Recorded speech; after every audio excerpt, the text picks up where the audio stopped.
Hello, everyone, and welcome to the 50 Years Ago in Hockey podcast, episode number 54. I'm your host, Rick Cole, and each week we take you on a trip down memory lane back 50 years ago, and we give you all the hockey and sporting news from that time period. This week, we are in the first 7 days of November 1970. Our podcast is made possible by the support of our two sponsors. Newspapers.com is the world's largest online newspaper archive, and their support's been crucial to enabling us to conduct our research. They let us get into all the newspapers from 50 years ago where we find all this great news. We're also sponsored by the Breakwall Brewing Company, located in beautiful downtown Port Colborne, Ontario, just steps from the Welland Canal and a few blocks from Lake Erie. The folks of the Breakwall produce outstanding craft beers, many of which are made from recipes that were first written back in the 1800s. They also have some of the best pub food on the planet, and if any of our listeners can ever get down Port Colborne Way, I'd love to join you at the Breakwall for a burger and a beer once it's safe to do so during these crazy times we live in. We'd also like to remind you about our new Patreon account. And a shout out to a couple of the newest patrons from the last few days, Wayne Baxter and Paul Charlton. Welcome, guys, and thanks so much for your support. We hope you're enjoying the bonus content we're putting out, and we have some really neat stuff in the hopper coming out soon. We're doing the work on those things right now. Some of the items we're working on include a very in-depth look at how the media treated the death of Terry Sawchuk, and I'll provide my perspective as a former police detective. We're also going to do something on the Kurt Flood case. I've been reading a bit this week, and 50 years ago this week, Kurt actually was traded once again, but the circumstances are markedly different, and we'll be examining that as well in the special episodes that we're planning for our Patreon subscribers. We'll have lots more coming up as well, and if you'd like to donate and like to get this special content, go to patreon.com/hockey50years, and they'll show you there how to take part. Last week, we had some pretty interesting talk to go about. A lot of trade rumors swirling around the NHL in this early part of the 1970-71 season. And we found out that trade rumors in the 70s weren't all that different than what we get today, except that we didn't have the internet where wannabe sports writers could set up websites and put out all kinds of goofy stuff that really had no basis in reality. We had more on the dissension and dysfunction surrounding the Detroit Red Wings as people around the NHL began to take notice, and more stories were being written about the mess that is Detroit. And we had a story about all-time great NHL defenseman Doug Harvey being arrested at an Ottawa airport for carrying a loaded gun.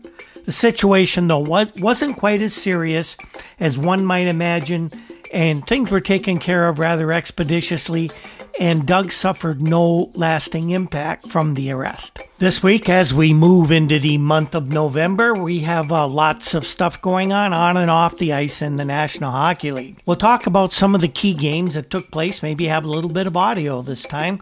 We have more trades being talked about in the NHL, and actually, a couple were completed. But not surprisingly, these trades weren't mentioned in any of the previous week's rumors. Go figure. We have news on the Stafford Smythe tax evasion case, and that'll be a little surprising and maybe a little concerning. And we'll talk a little bit about NHL defenseman Bobby Baun. Bobby had a very busy week, and we will provide for you his itinerary. First up this time around, we have some of the week's more interesting game results. And the first contest this week we want to talk about took place Wednesday evening in Los Angeles in a game between the Kings and the visiting Toronto Maple Leafs. The game was significant because it was the first time the two teams had met since Toronto had traded veteran forward Bobby Pulford to the Kings in exchange for a couple of kids. Pulford didn't disappoint what was a disappointing crowd of only 8,161 showing up at the Forum. He scored 2 goals to lead the Kings to a 3-2 victory over his former club, the Maple Leafs. The game wasn't a classic by any means, and you couldn't even classify this game as an upset for the Kings.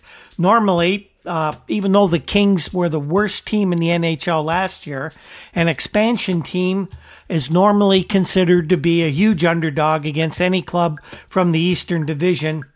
But the Leafs are no great shakes this season, and realistically, the game had to be considered a toss-up, and it actually was. The Kings held the edge in play and were full value for the win. They deserved it. In fact, it was the fine play of Toronto goalie Jacques Plante that kept the game as close as it actually was. He was especially strong over the first 40 minutes when Los Angeles outshot the Leafs by a margin of 24-18, and Plante made several spectacular saves to keep the Leafs either ahead or tied until the third period. Plante was tested from the opening whistle, and Los Angeles actually got the first break when Jim Dory, defenseman for the Leafs, was sent off at the 4:20 mark for high sticking. Now, Pulford, playing his first regular season game against his former teammates, scored just seconds later when he took a pass from winger Ross Lonsberry. Plante then stopped a close-in bid from Mike Byers, a former Leaf prospect, on a 2-on-1 break, and 2 minutes later he did the splits in his inimitable fashion to stop Juha Whiting's blistering slap shot from just inside the blue line. The Leafs tied the score at 14:38 of the opening frame when Gary Monahan, who was traded for Pulford, stole the puck from defenseman Gilles Murat of the Kings deep in the Los Angeles zone, and he beat Dennis DeJordy from close range. 4 minutes later, Davey Keon was put in a clear by a pass from defenseman Mike Pellick, but Dennis DeJordy saved the day that time, making a great glove save for the Kings. Dave would eventually get even with DeJordy for robbing him that time by putting the Leafs into a 2-1 lead at 4:43 of the second period. Davey stole a pass from former Leaf Eddie Shack of the Kings near Toronto's own blue line. Davey streaked down the ice and neatly deked DeJordy for his 6th goal of the season. Dave off to a good start this year for the Leafs. That goal, by the way, came while the Leafs were shorthanded, and Plante had been given the penalty that made them that way, as he got a penalty, believe it or not, for elbowing. By the way, the Leafs had little used Bob Liddington serving the penalty for Plante at that time. Bob Pulford would score his second of the game before the period would end to put the Kings even with the Leafs at 2-2, and that set the stage for the winning goal, which was scored by Los Angeles left winger Bob Barry partway through the third period to give the Kings a surprising, well, actually not so surprising, but a very badly needed 3-2 win against the Maple Leafs. Toronto coach Johnny McClellan, who looks as forlorn as anyone possibly could after a loss, wasn't happy after this game for sure. But with whom was the coach most upset? Johnny's anger was directed mostly at rookie referee Dave Newell, not the LA Kings or any of his players. All 3 Los Angeles goals came on power plays, and one of the Leafs goals by Davey Keon came, as I mentioned, while Toronto was a man short. McClellan said, "I don't very often go after a referee, but that was the worst I've ever seen."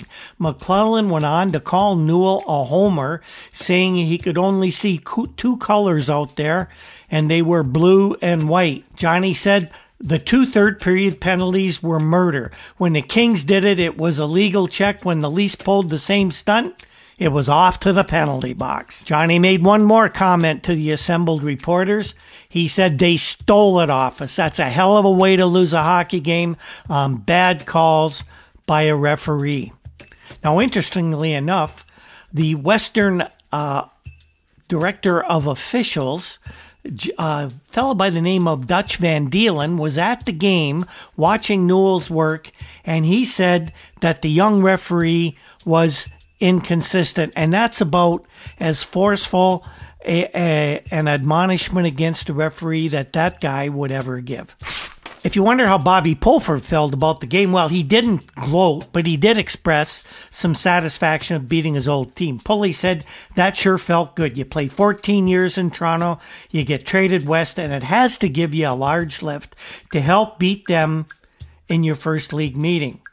Pulford went on to say that the Kings right now are playing well and will give any other teams in either the East or West divisions a run for the money. Bobby says this was a big one for us, especially for the fellows who once belonged to Toronto.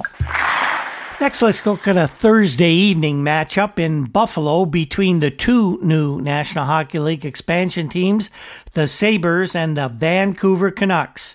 The Sabres were anxious to exact some revenge upon the Vancouvers for an embarrassing loss back out on the left coast in October, and they found that the Knuckleheads weren't about to cooperate with those plans, even in enemy territory, as it were. It wasn't the drubbing that occurred in their first meeting in Vancouver when the Sabres were trounced 7-2, but nonetheless, Buffalo went down to defeat before a crowded Memorial Auditorium of only 7,404. The score was 4-1 Vancouver. This was the fifth loss in a row for the Sabres and their third at home against a win and a tie so far this season. It was the Canucks' first road win and followed 5 straight defeats for Vancouver away from the Pacific Coliseum. Steve Atkinson was making his first start in a Buffalo uniform, at least in regular season, and he gave the Sabres the lead in the first period, but after that, the club just didn't show much the rest of the way. Now, Buffalo did hold a 32-22 shooting advantage over the 60 minutes, but the Canucks actually had more good scoring opportunities. Many of the Buffalo shots came from the outer ranges outside the blue line, away from the boards, and not from anywhere directly in front of the goal. The Canucks outskated and outbumped the Sabres in what was actually a pretty slow-moving game, and they were the first to the puck and won all the puck battles all night.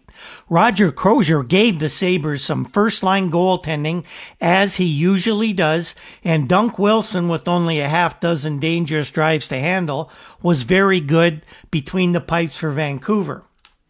Punch Imlach said after the game, "The referee cost us a goal because he wasn't in position to see the play. Once they got ahead, we just weren't good enough. We're not good enough to overcome bad breaks." Hal Lako, who was a one-time American Hockey League Buffalo Bisons defenseman and is now the coach of the Vancouver club, lauded the Canucks' defensive work. He said, "We checked with authority and we tightened up. We should be able to tighten up after allowing 11 goals in our 5 previous games." That makes sense, Hal. Bud Poyle, the Canucks general manager, was all smiles as well, and he said, "All I know is that we're leading the Vancouver Buffalo division 2-0, and that's what really counts to me, because Bud Poyle is a realist, and he knows other than the Sabres, there aren't many NHL teams the Canucks will be able to beat on a regular basis." The Sabres, with a slight edge across the first 20 minutes of play, opened the scoring at 14:06 when the Canucks saw huge defenseman Pat Quinn gave the puck away twice on one play. Steve Atkinson stole it from him at the defense, and Quinn blocked his shot. As Quinn reached for the loose rubber, Atkinson hooked it away from him again, and then he beat Wilson with a close-in 10-footer. In the second period, Paul Peel, a native of Denmark and a former Buffalo Bison player as well, equaled his entire earlier NHL output when he scored 2 goals for Vancouver less than 5 minutes apart.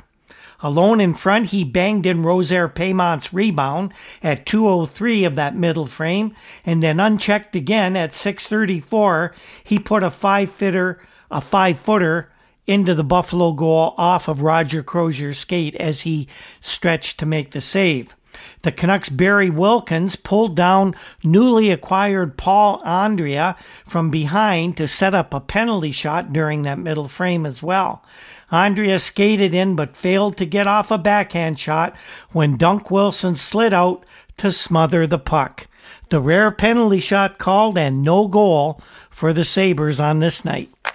In the third period, Orland Kurtenbach, all alone in the slot with the puck, put away a 10-footer at the 9:05 mark after Mackey got away from Jerry Meehan in the corner to set the play up.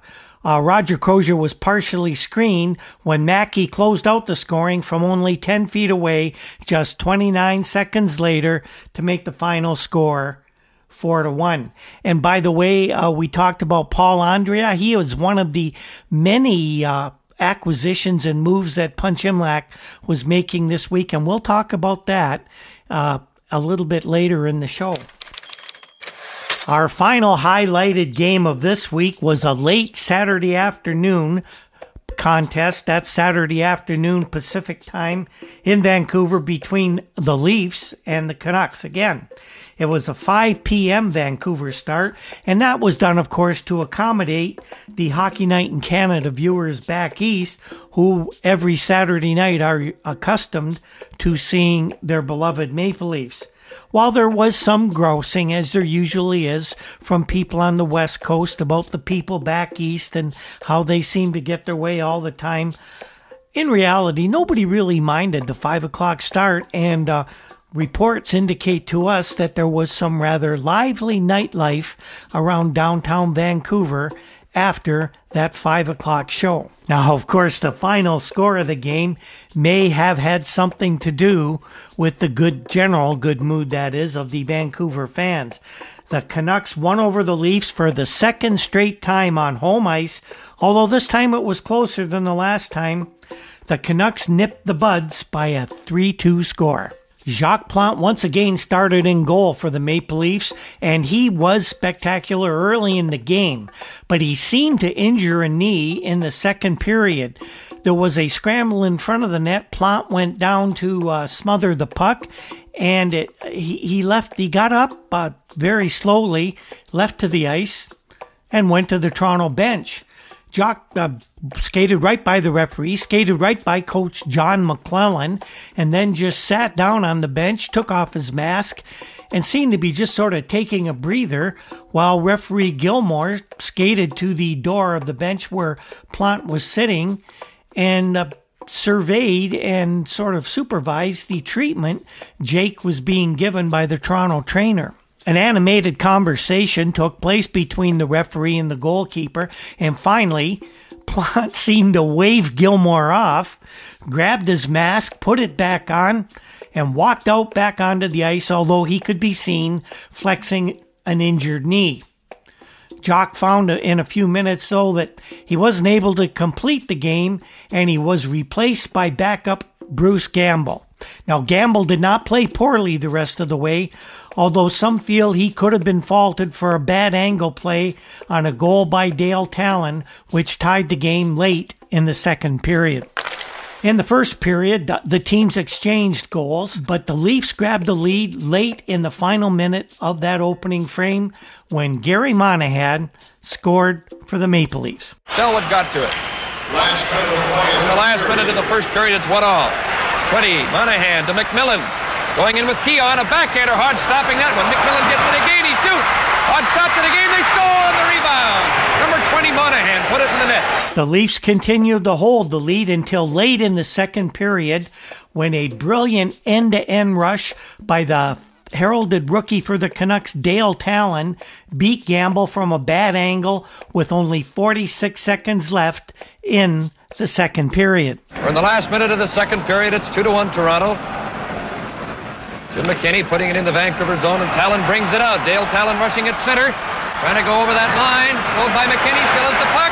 He shoots, score! The Canucks finally grabbed the lead at the 9:46 mark of the final period when Murray Hall scored on a broken play amid confusion in front of the Toronto goal, and that made the final score 3-2 for Vancouver. All tied up with 9:22 played in the third period. Face off in the Toronto zone. Kurtenbach against Ullman. Kurtenbach getting the puck. Over to Mackey, who fanned on it. Mackey wound up there but didn't deliver. Went off the heel of his stick. Kurtenbach out at center with the puck. For Mackey. Over the leaf line in on Ricky Lee. Mackey getting set. His shot hit Lee. Mackey centered it in front. Hall took a whack at it. Kurtenbach shoots. Gamble stops it. They score! Immediately after the game, all the talk was about what the slumbering Maple Leafs planned to do to drag the team out of the doldrums in which they find themselves. There were rumors that Coach McClellan was on the way out the door and that major trades were about to happen, especially one deal involving the Leafs and the Boston Bruins that initially reported only in Boston and Toronto papers now seemed to be making news right around the National Hockey League. Of course, that's a nice segue into what our next feature is all about, trades.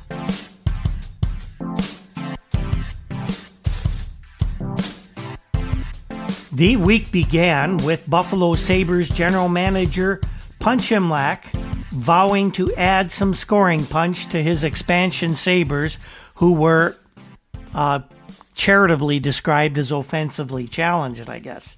He said he was going to get players that would help the Sabres by hook or by crook, and if you know Imlach, that means he had a plan.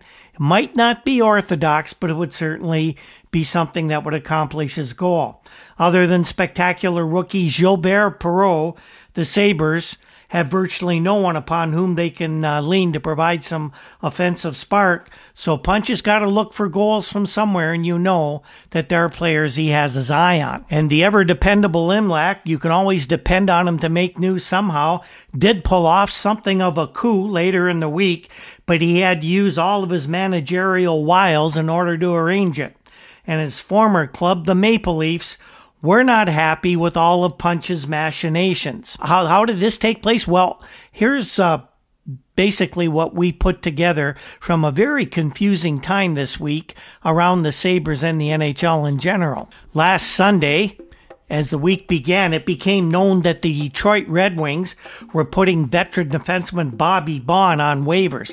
Now, that's a whole nother story all by itself. Why the Red Wings, who had been not good defensively, were willing to part with a solid performer like Baun was anybody's guess. But Coach Harkness and arena manager Jim Bishop seemed to want it that way, so Baun was made available. The veteran Baun, whom the Maple Leafs lost in the 1967 expansion draft to the then California Seals, was exactly the type of veteran present that Toronto was sorely lacking on their blue line, and they made it known that they would seriously be considering claiming Baun on waivers from the Red Wings. There was, however, one snag in that scenario. Punch Imlach, with the Sabres having a worse record than even that of the Maple Leafs, had the second order of claim behind the California Golden Seals. The Seals were not about to reclaim Baun, who makes $45,000 a year, and would have to pay another $30,000 on the waiver price. Wasn't financially possible for the Seals to do that. So it was up to Imlach to decide if he wanted Baun or not. Bobby Baun was not the player that the Sabres really needed. They required scoring help, and Bob Baun scored all of one goal playing a regular shift and regular games for the Red Wings last season. But Imlach, seeing an asset available for only cash, claimed Baun from Detroit, much to the chagrin and the frustration of the Maple Leafs. They viewed Imlach's move as a direct slap at the Toronto club, and of course, that's exactly what it was. Now, Imlach, as we mentioned, had no use for Baun. It's not that he didn't like Bob. It was simply that he wasn't the type of player the Sabres needed.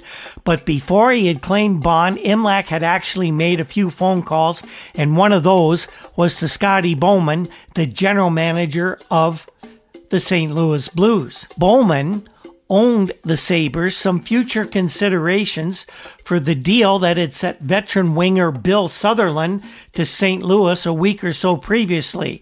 That was another move by Imlach where he claimed a guy off waivers. Sutherland was claimed from Philadelphia, and then he was dealt to the Blues for these considerations. Now, Imlach was calling in the favor. And this does get a little complicated, boys and girls, so stay with me on this one, okay?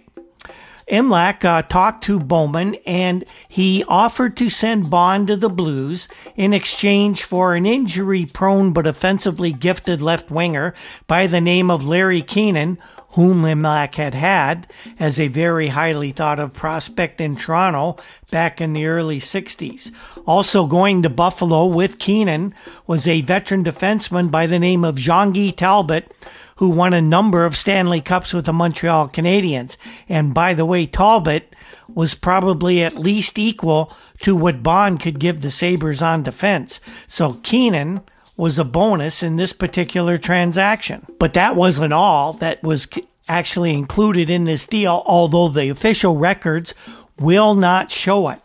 There was another minor announcement that Imlach had made another waiver acquisition, and that was young right winger Steve Atkinson.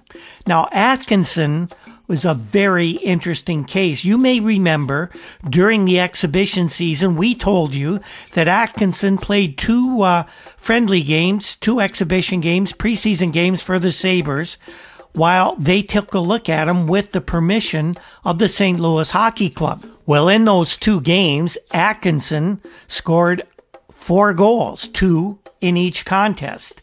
Now, what that did, it made Imlach very interested in young Atkinson, who, by the way, played all his junior hockey in nearby Niagara Falls, Ontario. But it also opened Scotty Bowman's eyes, and the price that Imlach was asked to pay by Bowman to acquire Atkinson was more than Punch was willing to give, so no deal was made. So Imlach was now insisting that as part of this transaction, Steve Atkinson be included in the deal. There was talk that Bowman did not want to appear to be giving up too much to get Bond, and he didn't want to include Atkinson in the trade. Imlach really didn't care as long as he got the player. He didn't care who looked good or who looked bad. And he told Bowman, put Atkinson on waivers. California isn't going to take him because they can't afford to bring in players. And we'll pick him up. And you'll look like you just got rid of an extra body. And everybody will be happy. That's what Scotty did. Imlach made the claim. And Steve Atkinson finally became an official member of the Buffalo Sabres. And he scored a goal in his very first game.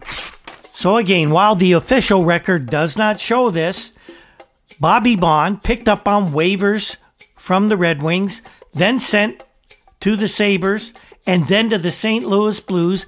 Imlach gets Bond for $30,000 and then trades him for Larry Keenan, Jean-Guy Talbot, and Steve Atkinson. Not a bad haul for $30,000.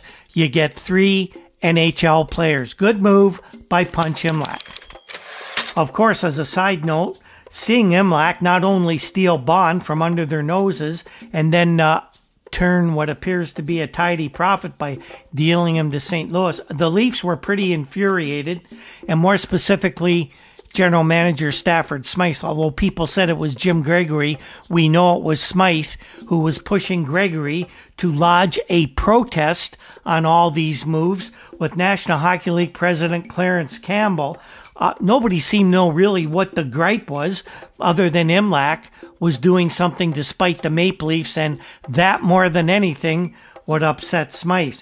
Campbell placed this particular protest in a circular file that was on the floor beside his desk at the NHL offices. Nothing more was heard about it. Of course, this is not the end of this particular story, at least if you're Bobby Bond, and there is a happy ending. That is if you're a Maple Leaf or Bobby Bond fan. But that doesn't happen the next week, and we'll tell you all about that in next week's show. Imlach wasn't particularly done yet this week as well. Before the week was out, he claimed winger Paul Andrea from the California Golden Seals. Andrea is a gifted offensive player, and he's led leagues in scoring wherever he's played. He's been a successful shooter everywhere except the National Hockey League. This year with the Seals, he played 10 games, and he had scored 1 goal, but he was seeing very little action under Coach Freddie Glover. Freddie likes a little more sandpaper in his players, and that's one thing Andrea doesn't particularly give to a team. Paul did lead the Western Hockey League in goals with 44 last year, playing for the Western Hockey League Vancouver Canucks. And Punch might have been taking a shot at the Canucks by bringing in one of their former players. Anyway, Paul Andre ended up with Buffalo. He did get a penalty shot in his first game with the Sabres, as we mentioned earlier in our highlighted games, but that was unsuccessful. The newspapers in Boston began the week under the assumption that the Leafs and Bruins would complete a major trade within a matter of hours, if not days at the most. Last week we told you about a whole range of deals that the Boston Globe was reporting were possibly imminent, but as it turned out, as it usually turns out with trade rumors, it was a lot of wishful thinking on the Globe's part. It did seem, however, that there were some legs to the idea that Toronto center Mike Walton was the object of Boston general manager Milt Schmidt's affections. It just didn't seem that Schmidt was willing to give Toronto what the Leafs figured Walton should be worth to a divisional rival. Nonetheless, the rumors continued to swirl, and eventually they reached the newspapers in Vancouver by Thursday. That's when the Vancouver Sun breathlessly reported that a trade was on the verge of completion between the Leafs and the Bruins. There's no byline to this story. The dateline says it's Pittsburgh, but it seems to have Hal Sigurdsson's fingerprints on it. And here's what Sigurdsson wrote. He said, the Boston Bruins and Toronto Maple Leafs are on the verge of completing a 4-player trade the Sun learned here in Pittsburgh Wednesday evening. The deal would send center Derek Sanderson and penalty-killing ace Eddie Westfall to the Maple Leafs in return for center Mike Walton and defenseman Jim McKenney. The item goes on to say that all the trade speculation started when Bruins GM Milt Schmidt made several unscheduled visits to Toronto and also went to see the Leafs on the road recently. As the week would go on, no trade would materialize between the Leafs and Bruins, although it did actually catch the fancy of many Maple Leafs fans, including myself. I was never a Walton fan. I always liked Eddie Westfall, mainly because Eddie had a cottage near Dunnville, Ontario, and we ran into him one summer out there. And of course, Sanderson was an intriguing figure. This trade was doomed to never take place. One of the main figures in the deal, actually the two main figures, were Derek Sanderson and Mike Walton. Those two were very well acquainted, and it would seem that Sanderson would want to stay in Boston if his good friend Walton, who's also best buddies with Bobby Orr, partners in a hockey school, came to the team. So those guys would rather be together, and I don't think Sanderson would want to report to Toronto. Last week we told you about a deal between the Red Wings and the Rangers that would send Peter Stemkowski to the Rangers for Larry Brown and Don Luce. Deal didn't happen right away. Stemkowski flat out refused to report to New York, and the deal was in danger of being called off. Now that was really strange to us. Why would anybody, a good National League player like Pete Stemkowski, not want to get out of Detroit and go to a contender like the New York Rangers? Well, Stemkowski eventually relented, agreed to go to New York, and the teams announced that the trade was simply defenseman Brown for forward Stemkowski, and there was no mention of Don Luce. And those of us that followed this silliness closely wondered why Don Luce's name had been mentioned previously, but now he wasn't part of the deal. Well, as it turned out in this case, where there was smoke, it definitely indicated some sort of a fire. The two teams also announced a day or so later that Don Luce was indeed being traded to the Red Wings in exchange for a minor league winger by the name of Steve Andrusik. Both general managers Sid Abel and Emile Francis insisted that this was a separate trade that was in no way related to any part of the earlier deal. Don't know why it was. It's all very curious, but that's the way both GMs seemed to want it. By the way, concerning Stemkowski, people wondered why he changed his mind and went to New York. Well, this is one version that we heard that makes a lot of sense. If you remember when Stemkowski played in Toronto, he had a radio show on a local Toronto radio station, and Pete always expressed an interest in becoming a broadcaster, especially in the medium of radio. Well, Emil Francis found that out, and he went to Stemkowski after the deal was made and told Stemmer that opportunities in radio for an athlete, especially one who has the personality of Stemkowski, were much greater than they possibly could be in Detroit. Stemkowski considered this fact, knew that he wanted to be in broadcasting after his playing days was over, and guess what? New York suddenly seemed like not such a bad idea after all, and that's why Pete Stemkowski agreed to report to the Rangers. One more trade note. Another player whose name keeps popping up all over the place in talk of trades is that of retired Canadian center Ralph Backstrom.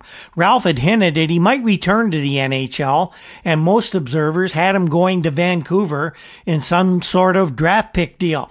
One observer who didn't have him going to Vancouver was more than an observer. He was Canucks general manager Bud Poile. He discounted all the rumors saying that Ralph would be acquired by the Canucks, but instead he told reporters that he thinks Ralph is going to the West Coast all right, but it would be one of the California teams, either the Seals or the Kings. In any event, Bud said Ralph wouldn't be going to BC under any circumstances.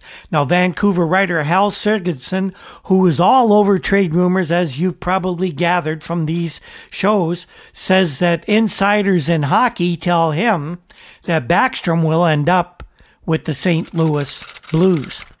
We promised you an update on the Stafford Smythe tax evasion trial this week, and we have a doozy for you for sure. On Monday of the week, Ontario County Court Judge Joseph Kelly ruled that he is refusing to try Smythe on the income tax evasion charges, and he was basically throwing the case out of court. Now, in case you're wondering, a county court judge in 1970 would be the equivalent of an Ontario Superior Court judge in the present day of 2020. I remember when I heard this news, I was at University of Western Ontario, and I gave my dad a call at home. We always talked about politics and current events. My dad was a really, really, really very bright guy, enormously well-informed, involved in politics and emergency services at the local level in our area. I asked him what could have happened to get this case being thrown out of court.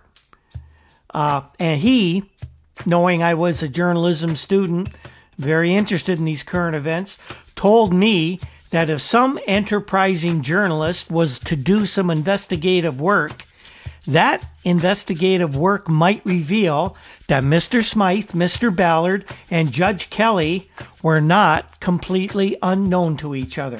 I always wondered about that back then, and now reading back 50 years and seeing what I've seen over the time that has passed since then, I wonder about it a lot more.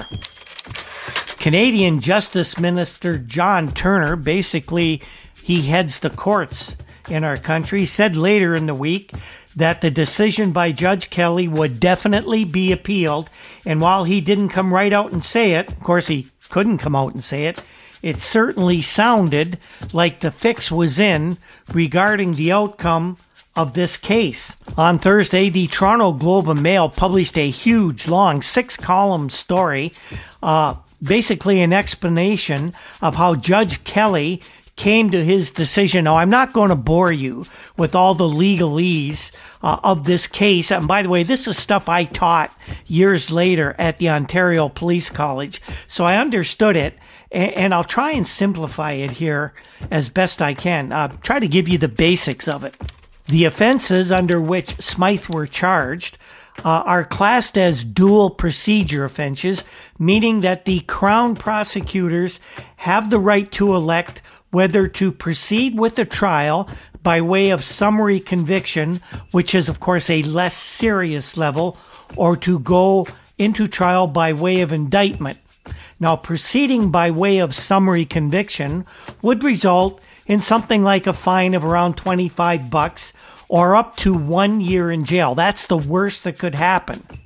Going by indictment provides for a period of incarceration of not less than 2 months and not more than 5 years, along with both the incarceration and a fine of up to $10,000. It was obvious that the government at this time decided that people like Smythe and Ballard should be made examples of in bilking the Canadian government of, in Smythe's case, over nearly $280,000, and that people should get the message that this kind of behavior is not going to be tolerated even by the owners of iconic professional sports teams.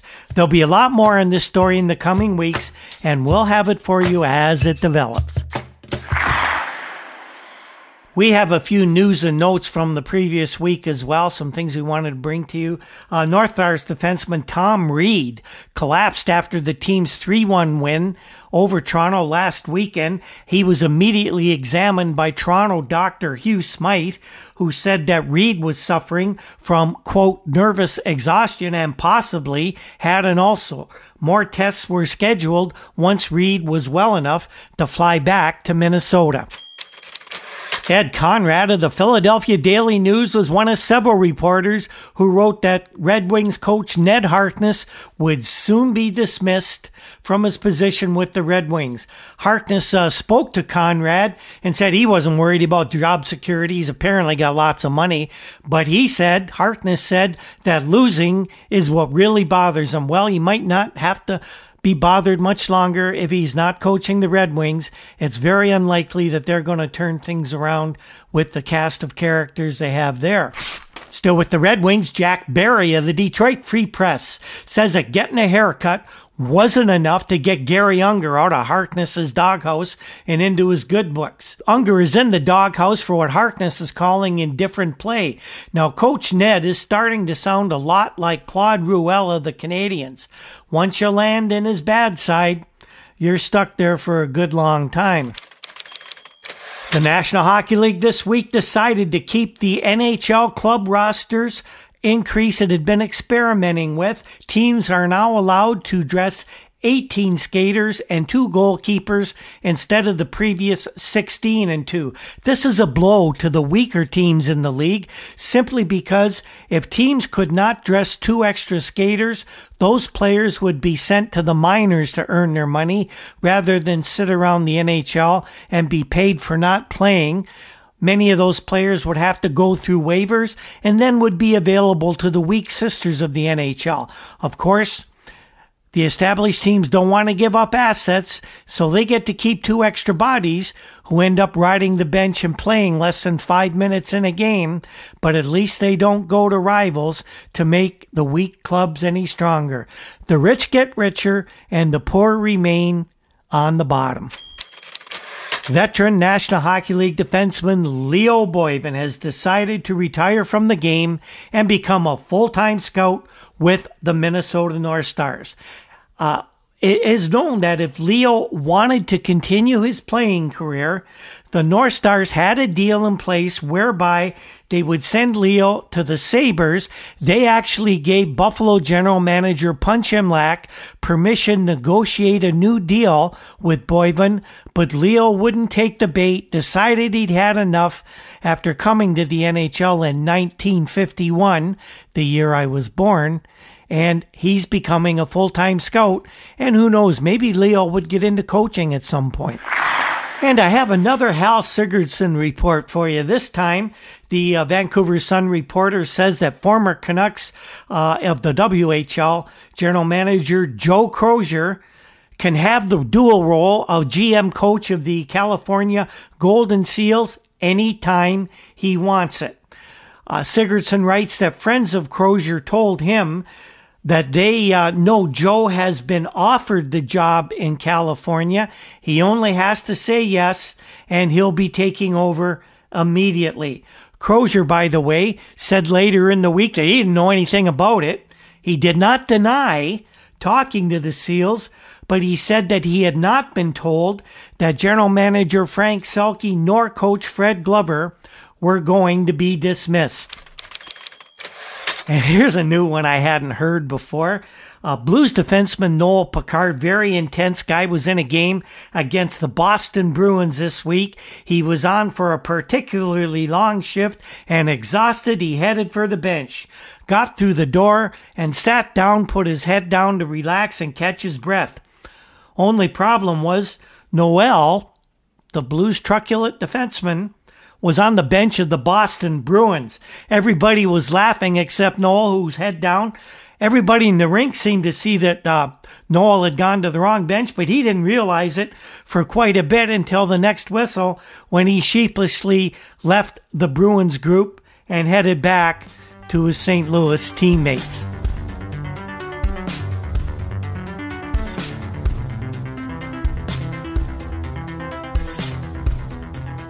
So that's our show for this week, everyone. And what did we learn in this first week of November? Well, we learned that trades are actually being completed. They're more than just rumors, but the rumors that we're talking about weren't coming through. These were trades that kind of came out of the blue. We had news on the Stafford Smythe tax case, and what happened there may have raised more questions than it did provide answers, and there'll be more on that. And we learned that National Hockey League defenseman Bobby Bond had a very busy week. We had Bob's itinerary, but he wasn't quite done moving yet. Next week, we have a few pretty interesting things that went on. We'll cover a huge brawl between the Bruins and Canadiens in Boston. As we go into 1970s, these kinds of bench-clearing messes would become more regular than they were through the earlier years. They happened, but not with the frequency we are about to see over the next few years. We'll find out that the Maple Leafs will lose goalie Jacques Plante with a knee injury, and that begs the question, who's going to be the backup for Bruce Campbell? And the Detroit Red Wings next week will go to great pains to deny that there is an open revolt within the team. Now, they're denying it. They're saying it isn't happened, which of course tells us that there is something very rotten in the city of Detroit. The 50 Years Ago in Hockey podcast is produced by Andy Cole. We can't thank him enough for all his hard work. Andy is now in the business of producing podcasts professionally, and if you're thinking of starting a broadcast of some sort, contact me. I will hook you up with one of the best in the business. Andy is a true broadcast media professional. He'll do a wonderful job for you, as you can tell he does with this podcast. The very popular Juno-nominated Toronto indie rock group, the Rural Alberta Advantage, provides our introduction music, and if you ever get a chance when things get back to normal to see them perform live, they put on a great high-energy show. Other musical pieces and sound effects are by Andy Cole as well. Our research comes from files of the Toronto Star, the Toronto Globe and Mail, and of course, the many fine publications found at our sponsors, newspapers.com. You can find us on Twitter at @Hockey50Years. We're on Facebook under 50 Years Ago in Hockey.